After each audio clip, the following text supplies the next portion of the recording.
Welcome to The Wildlife. I'm your guide, Devin Boker, and today we're venturing deep into the Amazon to explore the world of one of its most charismatic, yet little known, apex predators, the giant river otter. These sleek, social carnivores are essential to the health of their ecosystems, but their survival depends on a delicate balance, one that is increasingly under threat. My guest today, Catherine Foree, was at the time of our interview this past July 3 months into a 9-month Fulbright grant, studying how these otters use their space in the Madre de Dios region of Peru.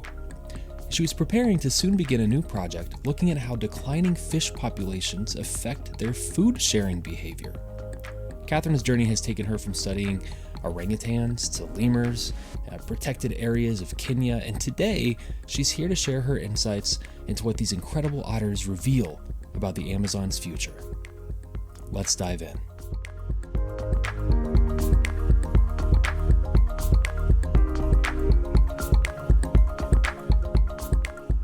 Hi, my name's Catherine or Cat Foree. I use she, her pronouns.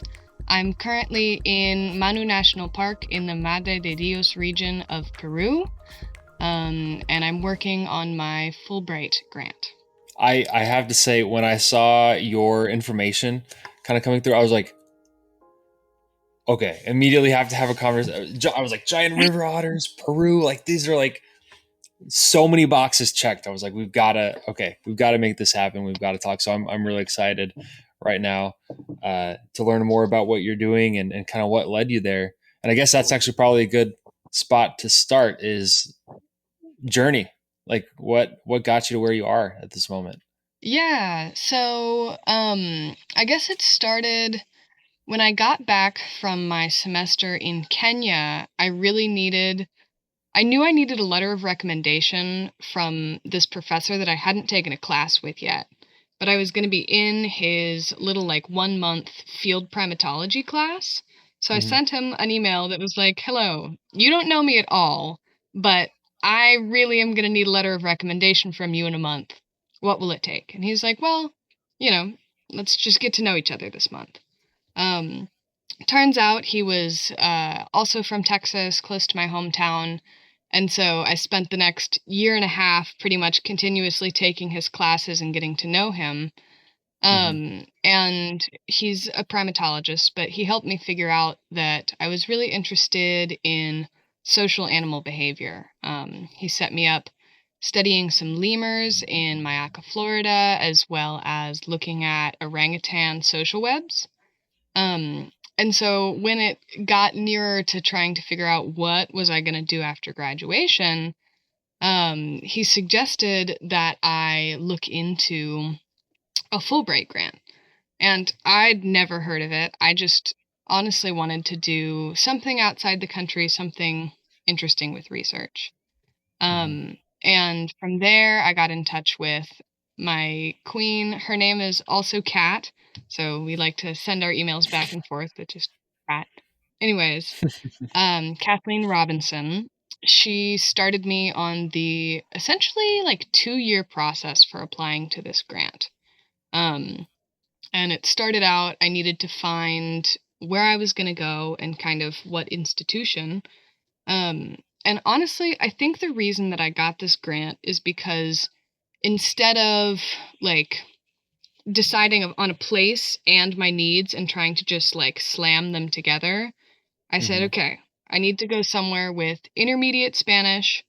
I'd love to go somewhere in the rainforest. And that was really my initial desire. So I found Cochacashu Research Station and I sent Cesar, the head of science, an email. I was like, hey, I'm not sure what I want to do, but can I talk to you about doing a Fulbright grant at your station? And so I got to talking with him and kind of asked what social animal projects are going on. And he gave me the option. He's like, well, you could study the primates, you could study the macaws or the parrot, or you could study the river otters. And I figured that I'd rather spend my time looking down rather than looking up. So Yeah. I picked the river otters. And then from there, he put me in touch with Dr. Adi Barocas, who is the head of the Giant River Otter Conservation Project. done through San Diego, or San Diego Zoo Global, which also manages Cochacashu. Um, and I asked him, I was like, I'm really interested in like animal culture, social hierarchy, behavior. And he was like, well, they do this pretty unique thing where the river otters are in extended family groups, and there's a breeding pair, and then there's just a bunch of relatives. And by a bunch, I mean like up to 11. Um, and so the relatives will help provision the babies of this main mating pair. So they do this really unique food sharing system that goes all the way through adolescence, which is pretty uncommon to be feeding not your own babies. So yeah, he helped me find this project of looking at what the difference in food sharing behavior is between these areas that have been heavily gold mined and polluted by mercury, therefore like dropping the amount of fish in the water, Sure, in yeah. comparison with these more protected lakes here in Manu National Park and the more outlying like Amarikairi reserves. So they're not like quite as protected, but Hmm. they're monitored more for gold mining. So Sure. yeah, Okay. that's flow That's awesome. charted my way in. But so you mentioned you're originally from Texas, is that right? Austin, Whoa, Texas. Austin, Texas. Okay, I'm originally from Houston. Um, so whenever Okay. I know Texas is a big place for sure, but when people are like Texas, I'm like, is there a chance? Houston area.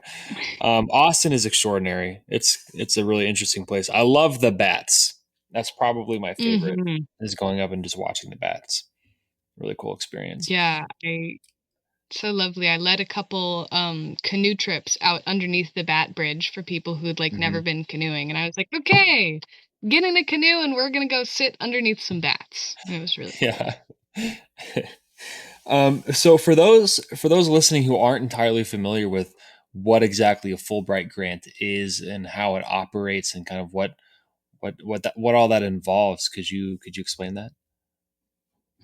Yeah, so a Fulbright grant, I think it was originally started by the US government with a big endowment from Mr. and Mrs. Fulbright, I believe. And the idea is kind of to create intercultural understanding, exchange, and just like competency, I guess.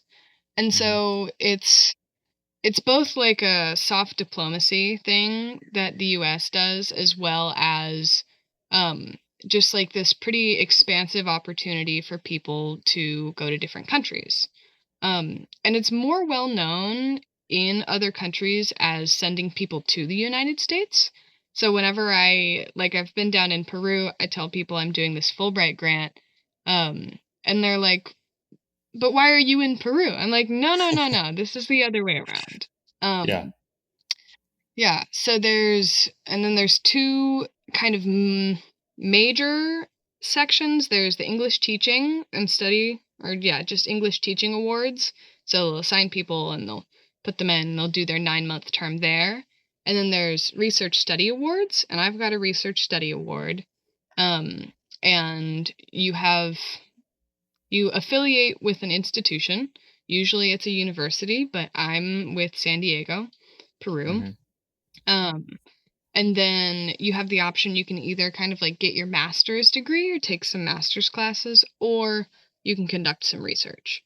Hmm. So every month they pay me a stipend of the median income of a person in Peru, I think, or like minimum cost of living.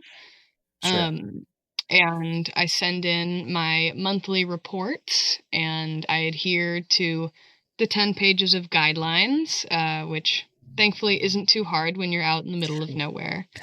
Yeah. Um, and yeah, I like it because I know when you're doing institutional research, there's a lot of pressure to do this, like publish or perish, really die hard with what you're doing. And it's felt really good to like to me to assuage my anxieties. It's like Fulbright has chosen me as a person to do this project that I've picked to see if I like it and if it's meaningful to me. And so instead of having this pressure to like publish and continue in this academic career, like I do want to publish and I do think I want to Hmm. continue in academia, but it doesn't feel like the weight of all of my future Yeah. job or tenure is resting on this. Yeah. Yeah. Yeah. That's got to be quite nice. There's like a layer of freedom, you know, with it, Yeah. and such a remarkable place. I mean, how long have you been there so far? Did you say Um, 3 months, 3 months? and in country, 3 months, 20 days, but Hmm. here at the station, like 3 months, 5 days. Sure. Okay. And what would you say so far have been some of your more memorable experiences, or even moments where you felt like, wow, this is a very different place. This is not what I'm used to. Well, I mean, the first night I was there, like I speak Spanish, okay, right? Mhm. It's not amazing, it's not terrible. But this meant that there was this professor and his student, and she was a prospective thesis student looking to do her research on caimans.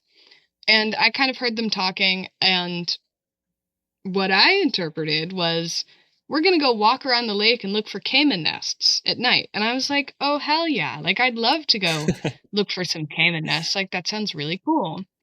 Um, so my first sign that that wasn't exactly what was happening was, instead of going over to the trailhead, we went down to the boat dock, and I was like, "Oh, okay, I guess we're going to look at them, from the boat."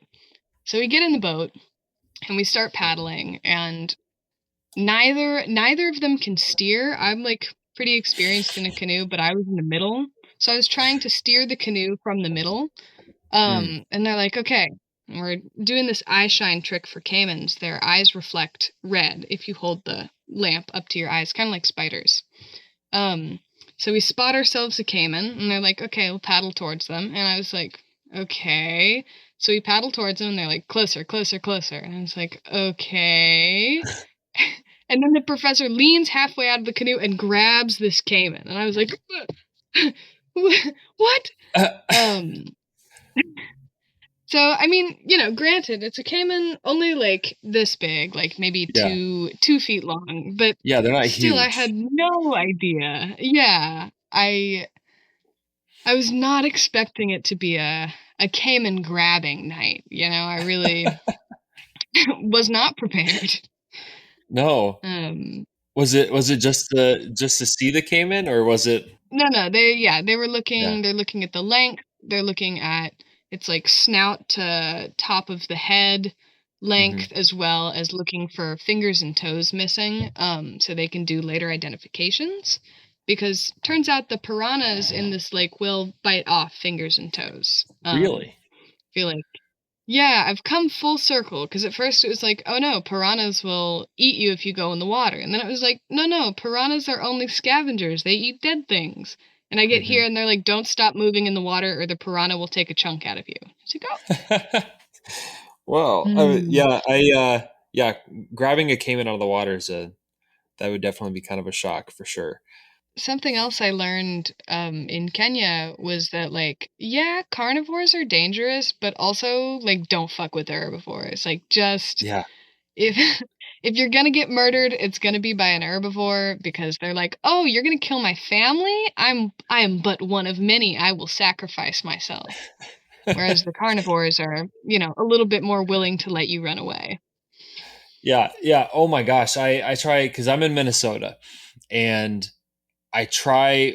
People will, like, when I go up north and stuff. People are like, "Aren't you ever afraid of like bears or wolves?" And I'm like, I've come across so many bears, and they just walk away or they run away. I've seen wolves, they run away. What I'm afraid of is a moose. Like, that's the one thing I don't want to be cornered by, is a moose. I cornered by a wolf, cornered by a bear. I'll even take a mountain lion before I'll take a moose. Like, 9 foot tall thing flinging through the air. Yep, that's the one I have Yeah. trust issues with. I Yeah, for real. I spent a couple of my summers canoeing around. You might know Camp Widgewagon. It's a YMCA canoe camp. It It's up sounds in familiar. Ely. Yeah, yeah. Well, they had essentially the same training. They're like, okay, black bear, bang some pots and pans together. Brown Hmm. bear, we're just not even going to worry about that and hope it doesn't happen.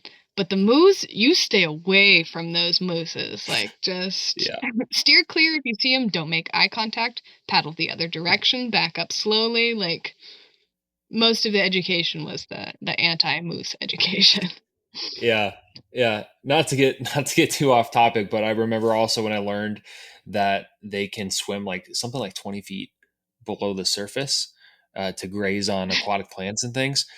And I'm like, so you're telling me like hypothetically I could be scuba diving in a lake and then turn to my side and there's like no, no. You I could love get moose. They're jawsed by super a cool, moose. but jaws by moose.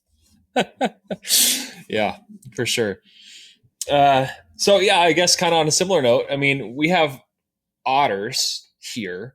They're quite small. I do remember learning back in, I think it was a wildlife populations class, just about how much range and stuff that they can cover and how they kind of use their space, like even in a given period, like a given day.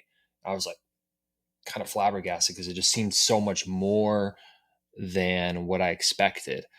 How when it comes to like the giant river otters, um, how much space do they use, and how do they compare, size wise and things with like river otters in North America that people might be more familiar with? Right. So it really depends on what season it is. So here in the Amazon, they've got the wet season and the dry season. And during the dry season, they're like day to day, they're restricted to their lake. Now, Kochakashu, the lake that I'm on right now, that I'm looking out the window at here, Oh wow. um, is about 2.5 kilometers long, and it's got some swamps, and it's got a like a little quebrada, little stream that goes to some more water, and then it also has a currently dry canyon that connects to the river. So daily, they're kind of doing laps around this lake. They're going into the swampier areas, spending a lot of time in some low overhanging trees, which is really unfortunate for me because I can't see them there. Um, but they also occasionally take these sojourns. We're thinking they go into the creek during the dry season because Mm. it leaves like pools where fish are a lot easier to catch. Oh sure. But they're Yeah. really hard to find there. We found tracks a couple times, but have never actually seen the otters outside of the lake, which we've been trying, but it's Hmm. not not super easy. But in terms of size, I believe they get up to about 5.5 feet. They have a really long, very powerful tail. In fact, when I was first looking for the den with the scientific manager Cesar, he was like, "Okay, we got to be really careful when we approach this den because we're pretty sure they're not here. But if they get you, look out for the claws and the tail." Um, because apparently, like that's what'll get you. It's propelling them through the water. Just slapped. Hmm. Um, yeah, not sure how big river otters are, but um, let's see. Anything else on that point? I mean, they're the size of the lake does seem to kind of dictate like the size of family it can support. So right now Hmm. our otter population is kind of dying out. We're down to three. They've had like a litter of pups the last 4 years, but none of them have survived more than Mm. 6 months to like get out of the den. Um, but there was recently this really big flood that came through, and that's kind of my secondary project right now is looking at the spatial use of these otters in the lake.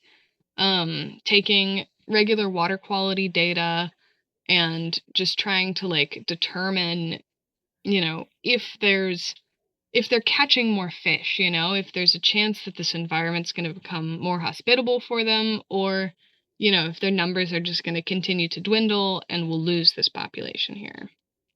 Sure. Is the reduction in the population and the low survivability, is that related to the water quality that you were mentioning before? I'm not really sure, honestly. Yeah. From the introduction I've been trying to write, Hmm. I think like fish populations are pretty affected by this water quality, and otters are very affected by fish populations. Hmm. They eat primarily fish. They eat like, I think it's 4 to 6 kilos a day of fish per otter, Oh which is wow. really like 12, 12-ish pounds, 8 to 12 pounds of fish. Hmm. Um, so, I've seen them feeding on mussels. I've seen them eat some baby caimans before.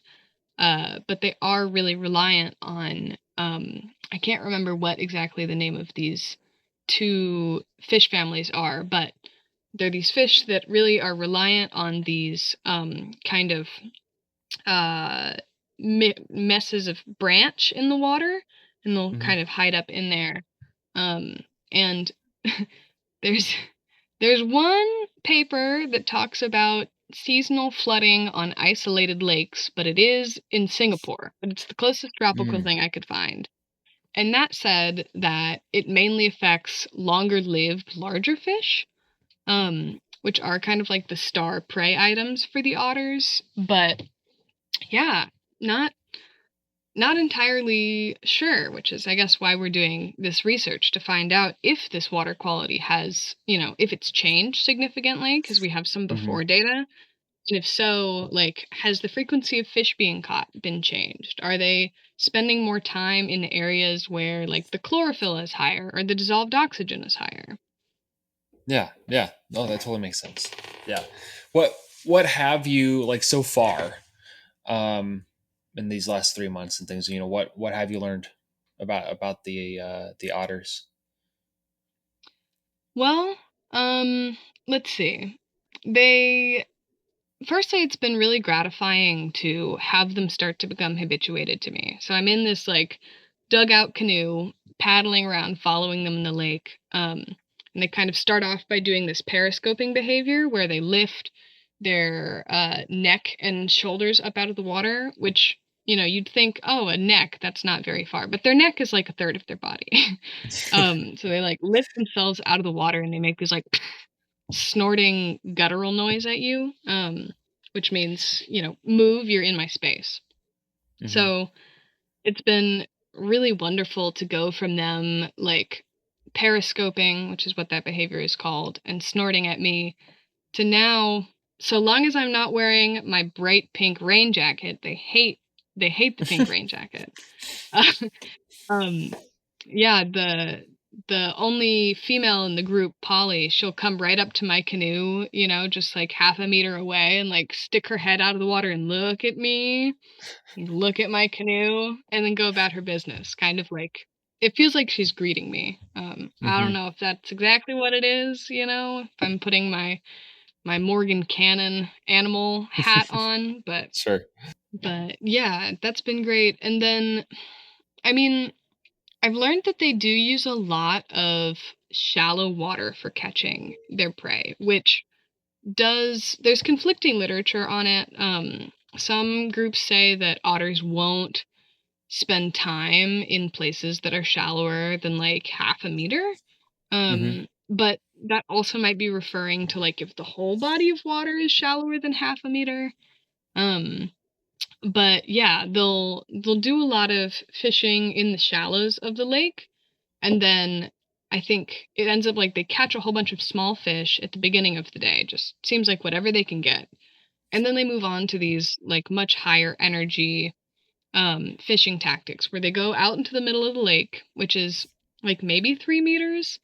And they do this really dramatic, like almost dolphin-like thing where they go under and then they launch their whole body out of the water in this like beautiful arc and then dive back in. Wow. I think it's like gaining momentum and taking a breath at the same time. So they're just like Yeah. hopping and, chasing this fish along with their two other family members into the shallows. They'll grab this fish that's like half their body length. And then the begging starts, right? So you'll have one otter that's just like, mouthful of fish making Chewbacca noises, essentially, which indicates I have a fish, you don't. And then you have the other two just making these weird, like, cross between a whale, literally a whale, largest water animal, largest animal on Earth, noises, Yeah. and some type of squeaky bird, just like,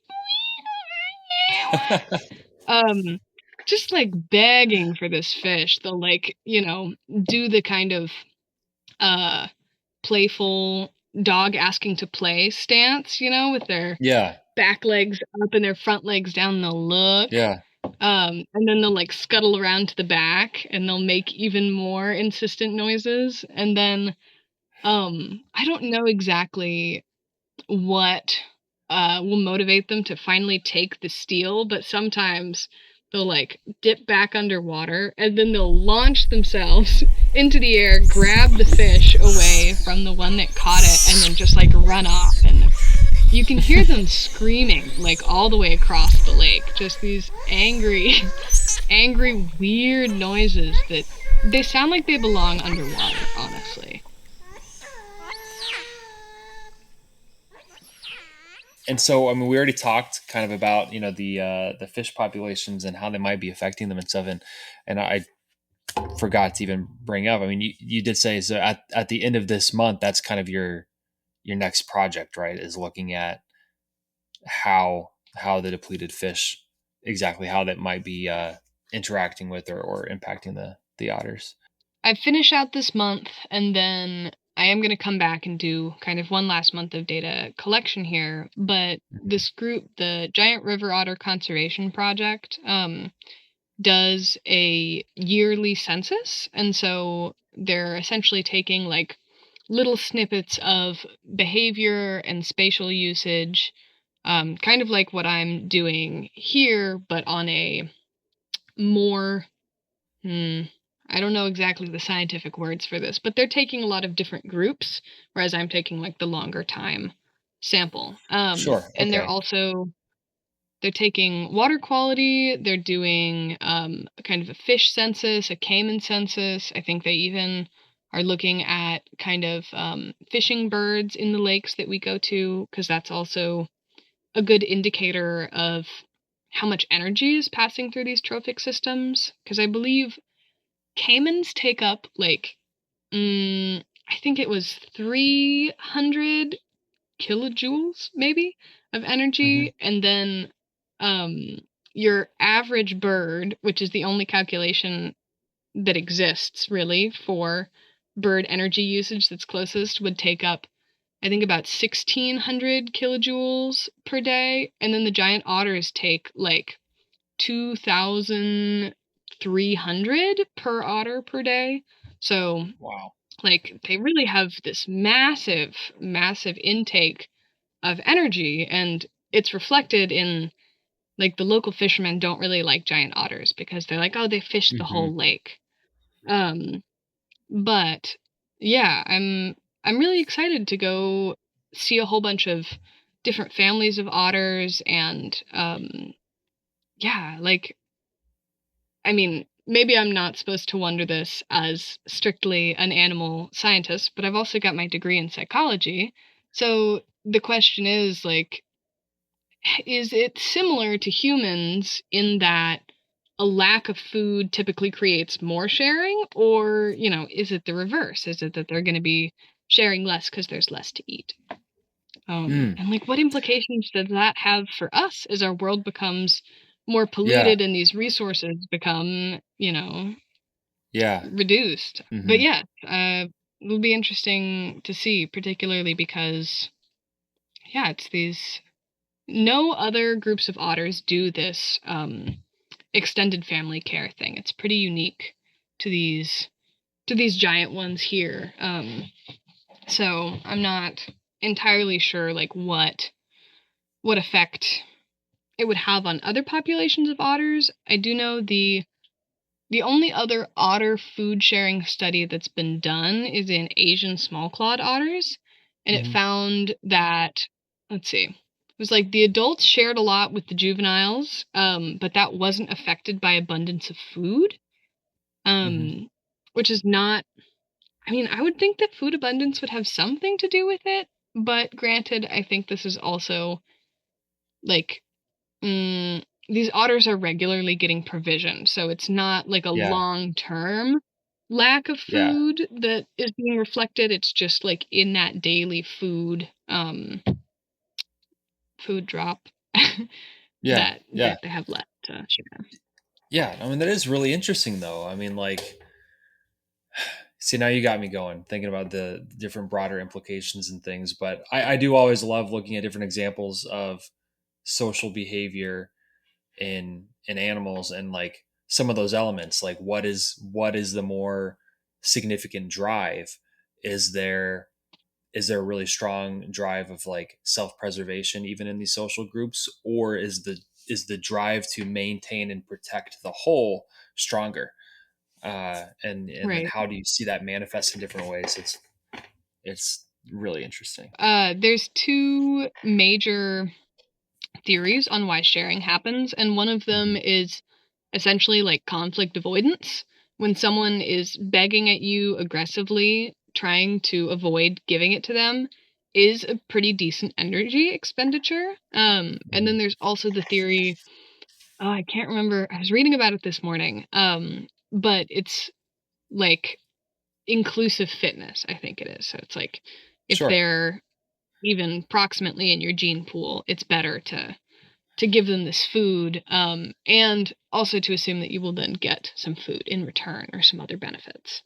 Yeah, yeah. I think that's like one of the prevailing ones that I see a lot with birds in Hmm. particular that people talk about, where the other males will like help the male, or people, the males that were not the direct mate of the female will still take care of the chicks, or the eggs and things like that. So that inclusive fitness piece.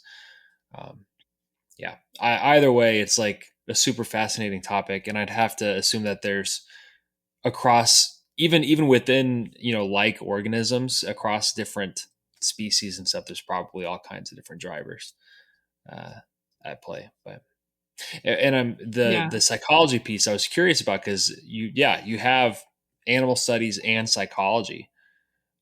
Do you feel like in your work you feel a lot of interplay between those, or that maybe the psychology piece um, influences your interest in the animal behavior aspect or anything like that?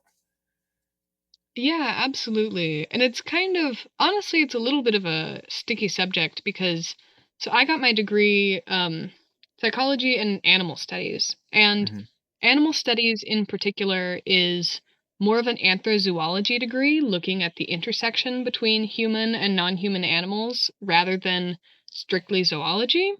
Hmm. So I spent a lot of time in my classes talking about, when is it appropriate to anthropomorphize? When is it appropriate to, access your catalog of human traits and project them onto animals? And the answer is, it's different in every case. I think that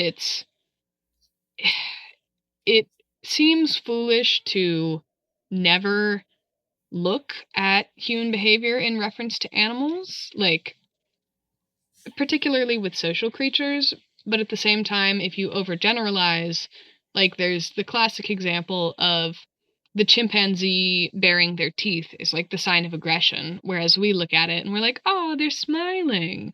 Hmm. Um, so I don't know. It's definitely can be conflicting for me, Yeah. but also really complementary. I took a animal behavior class at the same time as a social science class, and that was so so fun because I made some of the other students in my social science class uncomfortable because I'd start talking about social situations like you'd be describing animal behavior, like on the college campus. Like, yes, all of the males cluster around in this one place and they take off their shirts to display for the females that they know they're going to be there, you know?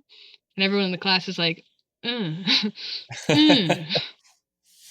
Yep. Um, but I think, honestly, while psychology does come into my work in terms of just like the way I look at animal behavior, it comes in a little bit more with the biggest important thing I learned while I was in Kenya, and that is if you want to conserve animals, you have to help the people first. Yeah. Um, and it was honestly really embarrassing that it took me until my junior year of college to really like put together this idea of, you know, if people are starving, they're going to do whatever they can to feed their babies. It's not necessarily, malicious people that are poaching these white rhinos. It's people that need to feed their family. And, it's the drought or it's the colonialism or Hmm. it's, whatever factor it is that are driving these people to do these things. And granted, the people that are employing the people to go hunt the white rhinos maybe are not trying to feed their babies in that moment. Hmm. But like, I don't know, it was just super life changing for me to see how much of an impact this like eco colonialism mindset that's been pushed onto so many like ecology and animal students of like we need to do this fortress conservation. We need to put up the walls and we have to keep everyone out, including the indigenous people. And we need to preserve, this Eden space. Uh, Hmm.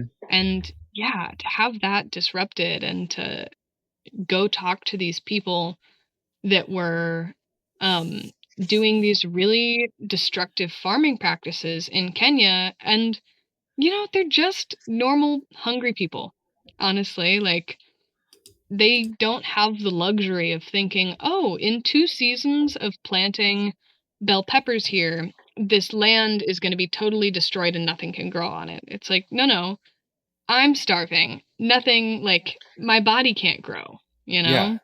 Yep. Yeah. 100%. That took me, a bit too. It wasn't until really after my first round of school. Um, and then I was working in wolf conservation and trying to understand. I mean, you want to talk about a mixed bag of perceptions and ideas and things like that. Get into wolf stuff.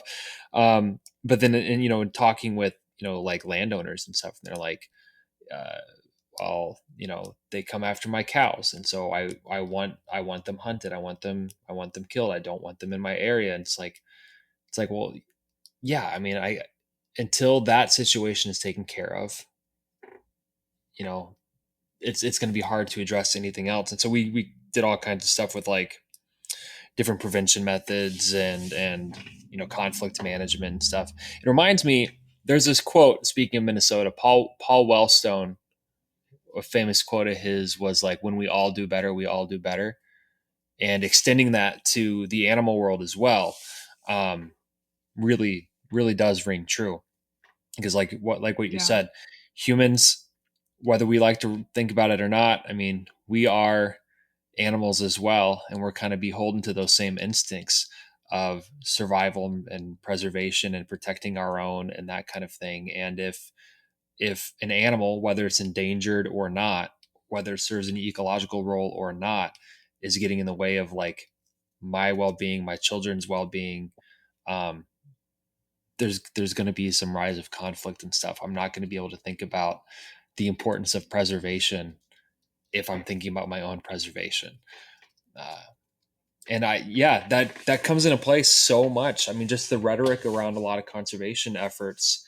Um, there's a lot of like, what's the word I'm looking for here? Like moral imposing or like ethical imposing. Mhm. You know, I can't believe that they would kill this kind of animal, or that they wouldn't want this animal around, or that they would turn this into a crop space, or that they would grow palm here. And like, these people are bad and these people are wrong for doing this, and we need to prevent them from. And it's like, you don't live there and you don't have the exact circumstance to really conceptualize why that is the case. And caring for the people definitely will lead to some of those bigger positive changes in the future. Yeah. Absolutely. Yeah. I think it also is not helped by this kind of stereotype, maybe it is, or I mean, also like general trend that I see in zoologists, and that is that they're like, oh, I don't like people. That's why I'm out in the middle of nowhere studying animals. And it's like, Yeah. no, oh no. Like, you're the exact person we need to like people because Yeah. honestly, if you're not if you're not likable and able to be persuasive, you can't do anything with your research. Like, all it does is feed these, tall academic monoliths, and Hmm. it doesn't really make the change that, I mean, at least I assume most people want to. And it's Hmm. hard to watch. Oh, for sure. I mean, that's one of the things I've loved about, okay, the internet and social media definitely have downsides to them and things. But one of the things that I've loved to see in recent years in particular has been just the way that science and scientists have been able to more directly communicate the work that they do to more people, and that it has Hmm. become a little bit less this kind of like, ivory tower academia. People are off doing science, but then that's not getting communicated anywhere. No, it's there's like direct conversation with the people who are actually doing the work and stuff, and being able to communicate what they're doing and why it's important and things. And it's just that that's amazing, and it does so many things for understanding, for accessibility, for transparency about the process of science and how it's done. um, I mean, that it's revolutionary, and I'm hoping that that means that the future will see a more scientifically literate people, and b more people interested in being involved in the sciences. I hope so. And at the same time, when we were talking about this, like, if there's scarcity, it's harder to do the more superfluous or the larger goal things. It makes me think of this, like, the chronically underpaid, ununionized science work. Because Yep. I'm in this, it's like wildlife career job board group on Facebook. And it's really devastating to see how many posts are, and, particularly women saying, Yeah. I can't afford to do this anymore. Like, I can't feed my family and also feed my passion. And it's just like, oh, I've been really having to um deal with this scientific expectation of, like, your research is your life. Hmm. Because, like, being out here, there's not that much access to hobbies. Like, I love to go social dancing. That's a big thing for me. Hmm. And you're hard pressed to get scientists to dance. And Yeah. um it's like, if I was doing this project entirely in service of science, I would be working from 5 a.m. straight through to 6 p.m. with, maybe half an hour to go run and get lunch. And I would be doing this, 7 days a week with maybe a day off every 2 weeks. But, Hmm. like, it's for this reason I'm thankful that I don't have an institution that I'm beholden to, because, like, I do take 2 days off a week, and during the hottest part of the day when the sun is laser beaming onto the lake, my redheaded self needs to go hide in a dark corner. Like, I Yeah. just turn into a little crisp if I don't. Um, but there's this. this attitude of like, if you're not suffering for your science, if you're not putting your heart and your soul and your energy and your money into this discipline, you're not doing it good enough. Like, Hmm. I, it's been a lot of, I guess, self work to come out here and try and take care of myself because I'm surrounded by these people.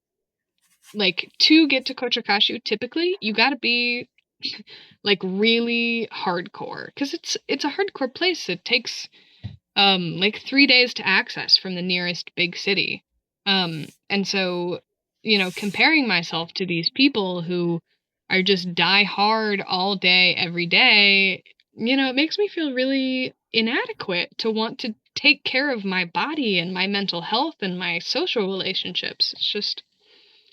It's hard, and it it does make me doubt, like, this conservation is my passion to like know these animals and to advocate for them, but if it's going to grind my bones into dust and like turn me into a piece of shoe leather, Yeah. like, I just don't think it's necessarily sustainable. Hmm. Oh, I really appreciate you bringing that up and this being a talking point because like you are 100% correct. I mean, I even remember in some of my initial positions and stuff where it'd be like the end of like my scheduled shift and I'd be kind of like looking around for the cues of like, all right, yeah, like it's the end, right? I'm all good. And then being met with like, well, is the work done? Is it like, have you done everything that you can do in a day? And I'm like, if I want to be able to do this long term, maybe, I do need to rest and take care of my, but like, where like the expectation is like, no, you go until the end of the day and until you can't anymore. And otherwise you're just not doing it right.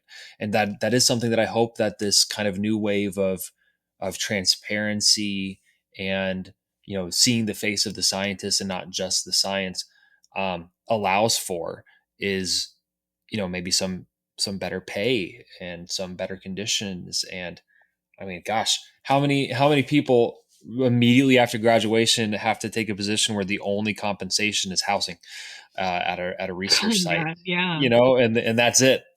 It's just like, yeah, we've got a bunkhouse for you to stay in. Um, this is your entry It's level 20 for this miles to federal the nearest job. grocery store. You have to Yep, pay for it. Good yep. It's luck. like, with what? How? Like, it just doesn't. That does not add up. Um, and I mean, the very definition of sustainability, and that's what so many of us are trying to practice, right? Is by definition, if you can't do it forever, it's not sustainable. That applies to human behavior and physical capability as well. So I I have a kind of a WhatsApp group chat with a collection of people close to me that hear about my adventures. And I think I was about a month in, and I was like, you guys, I need a wife. Like, I think this is how all the conservationists did. They had a wife to enter their data, do the calculations, do their laundry, cook their food, give them a little hug and tell them they did good at the end of every day. Like, where's my wife? So, maybe if I had a slave, no, no, no, sorry, I mean a wife, to do all of my extra work for me, it'd be more sustainable and I could do hmm these long voyages into the unknown, working hard every day. But like, even though I'm getting my meals cooked for me by our wonderful cook Vicky, like, it's still like, oh my goodness, doing I'm so bad at doing laundry by hand. Like, I didn't realize how difficult it was to scrub a long sleeve button up, but it takes me like 15 minutes a shirt, and that's doing them shittily. Like, oh my god, 2.5 hours to do my laundry for the week? Oh, rough. yeah, yeah. I mean, you did mention some things that you like to do, as a human being, because scientists are indeed human beings, right? And still have all those same things, right? You mentioned, so you do landscape watercoloring, which I think is cool. Event planning. You read fantasy books. What's your go to? for books? Do you have any favorite series or Uh, anything like that? well, It's it changes depending on kind of where I'm getting my source. So I started out with Audible, and that was like, okay, Hmm. I have to pick one book a month. So I'm going to Yeah. pick the longest, best book I possibly can, and I'm going to Yep. read it at like one time speed and really savor it. Hmm. And then I went to audiobooks.com, and that gave me kind of a subscription model to where I could use my credit to join a book club. So I joined the fantasy sci-fi book club, and all of the books in there were like C-list books, but Hmm. you could read a lot of them. So I just chomped on a lot of like really, really mid books, just like kind of consuming them for the for the sake of consuming them. And then now I've moved on to using Libby. Thank goodness. Hmm. How could I have not known that the library has an app where you can get your audiobooks for free? Um, and now it's more of a mix. It's like I put the books that other people recommend to me on hold, and I, Yeah. get those, and then I can just instantly access better than the audiobooks.com. They're like C-list. Yeah. Um, but those type of books. But in terms of like go-tos, I really I'm trying to move away, honestly, from the majority of the like romance fantasy books. Not Hmm. because I have any issue with the genre of romance. Like it's great. I'm out in the middle of nowhere. I have no prospects. I might as well get invested in someone else's. But I've been noticing, oh, there's so many like terrible tropes of this like sassy heroine that then meets a man and then he makes all her decisions for her and she loves it. Yeah. Um and that's like so many of those type of books. But I recently read, I think it's called The Adventures of Amina al-Sirafi, and Hmm. it was fantastic. It was about a middle-aged pirate woman who was, going through this struggle of dedication to work or dedication to family and trying to fulfill this insatiable desire to explore and to do new things, but at the same time being worried for her family's safety and, the impact of her actions on those around her.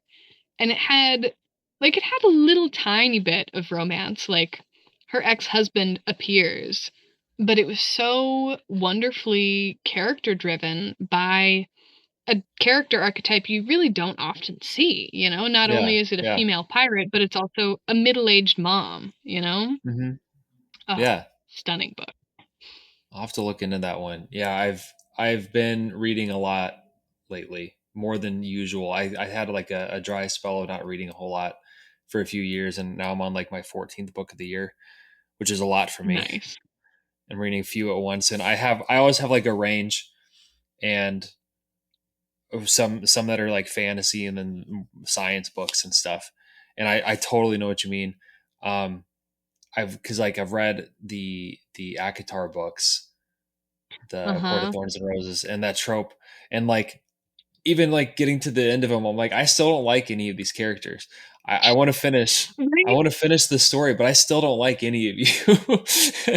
Exactly. It's like Yeah, they're really it's like eating cake, you eat the cake yeah, and you're like, maybe this cake isn't the best, but I can't stop eating it. And I do feel a little sick afterwards, but like, no, you can't have my cake. I'm going to finish it.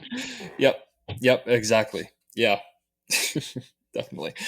Okay, well, before we kind of wrap things up and stuff, I mean, do you have, I guess, a couple things? Do you have advice for anyone who is either currently in school or thinking about going into wildlife or conservation or anything like that? Uh, whether it's going down a similar pathway to yours or anything, advice that you might give people. Yeah. I think that kind of two important things. The first one is to get to know your professors. Like, I'm glad my school had like a pictures with professors. So on the first Friday of every month, we'd go sit down and you could have a alcoholic or non-alcoholic drink with your professor. And then in order to pay attention, I would like sit front and center in my classes. And so it really felt, I was more motivated to learn, because when you look the professor in the eyes, you can't disengage as well. Yeah. And then they also remembered me, and like having them not only write me letters of recommendation, but I got my lemur job because the professor that I mentioned I needed my letter of rec from, Dr. Bransford, I was doing some other project that didn't work out, and he was like, I have a job for you. You're gonna like it. Like, do this lemur diet study. And so the more people that know what you're interested in, the more people will think of you when that opportunity comes up and can send it your way. And then the other one that I'm learning here is like, it's you can apply for things you never think you'll get. And since everyone else also didn't think they'd get them and didn't apply, you might get it. And it's okay to try something if you're not 100% sure, and then use that information to figure out what you do and do not like. Like, next time, I think I'll try and work on a team where I'm not alone for 9 hours a day, somewhere where I have shade inside the forest canopy, and maybe an animal that's like crepuscular so I can take a midday nap. Yeah, well put. I mean, do you have, because you brought up the lemur thing before, and you also the orangutans and stuff. I mean, are there any other like really just like core memories that you made in any of those experiences that you'd like to share? There was a moment near the end of my orangutan research. I was doing it at Zoo Tampa, looking at orangutans in managed care. And I'd go like 3 hours a week, and I would note down their behavior and kind of who their nearest neighbor was. But near the end, there was this big drama. So there had been a fight between two orangutans, and the baby of the group had intervened, gotten his finger broken, finger got amputated. Orangutan got put in the back for a while. And when the baby came back out, it was like the baby went to the other baby's mom instead of its mom. And that mom kind of like took the baby in, and then the original mother that the baby had not gone to got upset, like tried to kind of beckon the baby back, pull the baby back. The baby was like, hell no.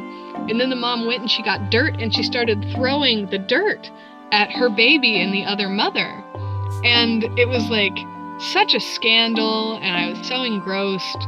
And I remember afterwards, like, the gratification of being able to interpret the situation when they make no sounds. Like, it's just, context from those many hours I'd spent watching them and their expressive faces and their behavior. It's like, oh, I'm starting to learn how to tell these stories and understand what's going on in a different species than my own.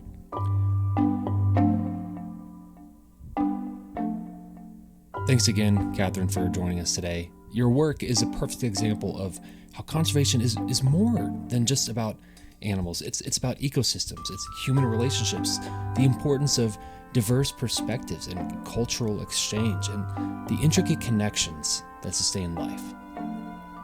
From the dense forests of Peru to the ever-changing waters these otters call home, your research is helping to illuminate the hidden forces shaping their survival. And for that, I'm grateful, and I'm sure the people listening are too. If you enjoyed this episode and want to keep stories like these coming, consider supporting The Wildlife on Patreon at patreon.com/thewildlife for as little as $1 a month.